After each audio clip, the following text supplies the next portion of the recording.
medio cilindro Azbe, y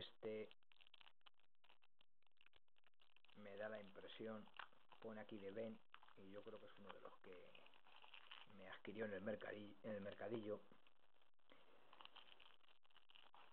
Le ha hecho su llave y no sé si es el que decía que no correspondían los contrapernos o algo así, quiero recordar,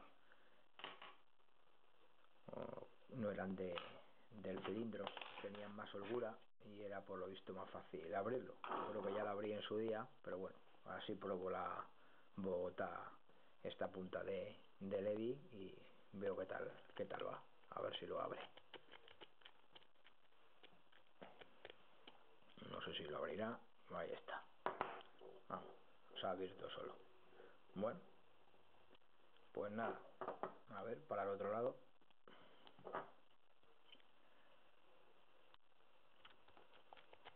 Debe ser lo que decía Ben. Ahí está. Y se ubican bastante bien los pernos. Bueno, hasta el próximo.